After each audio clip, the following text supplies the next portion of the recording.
হামের প্রাদুর্ভাব রুখতে অগ্রাধিকার ভিত্তিতে দেশের 18টি জেলার উচ্চ ঝুঁকিপূর্ণ 30টি উপজেলায় জরুরি হাম রুবেলা টিকাদান কর্মসূচি শুরু হলো।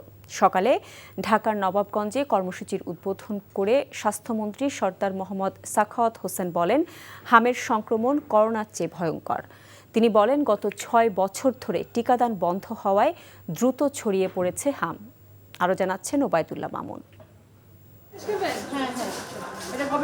দেশের প্রান্তিক পর্যায়েও চোখ রাঙাচ্ছে হামের সংক্রমণ।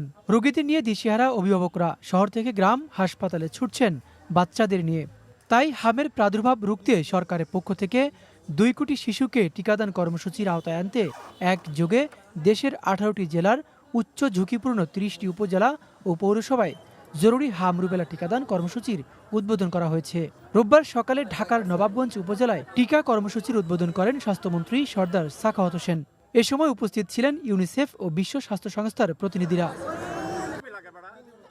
দীর্ঘদিন হামের টিকা বন্ধ কিংবা অনিয়মিত হয়ে যাওয়ায় হঠাৎ করেই ছড়িয়ে পড়ছে হাম। তাই আগামী 12 এপ্রিল থেকে ঢাকার 2 সিটি কর্পোরেশন সহ ময়মনসিংহ ও বরিশাল এবং 3 মে সারা দেশে হামের টিকা দিবে সরকার।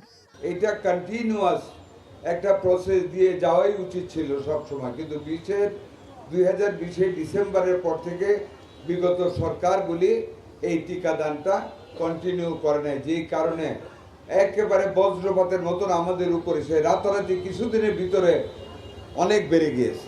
3রা মে থেকে অর্থাৎ আগামী মাসের 3 তারিখ থেকে অবশিষ্ট সারা দেশের সকল জেলা সকল উপজেলায় একযোগে আমরা এই টিকাদান কর্মসূচি চালিয়ে যাব ইনশাল্লাহ। টিকা নিতে সকাল থেকে উপজেলা স্বাস্থ্য কমপ্লেক্সে বাচ্চাদের নিয়ে আসেন অভিভাবকরা। সকাল 9টায় কর্মসূচি হওয়ার কথা থাকলেও প্রায় 2 ঘন্টা বিলম্বে টিকাদান শুরু হওয়ায় কিছুটা ভোগান্তিতে পড়েন তারা।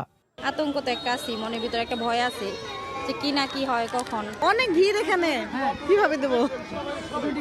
না দেই নাই, এখন দিতে আসছি। 7টার দিক দিয়ে আসছিলাম আর এখন দেওয়া হলো টিকা। ঈদুল আজহার আগে আগামী 21শে মের মধ্যে সারা দেশে এই কর্মসূচি সম্পন্ন করতে চায় সরকার।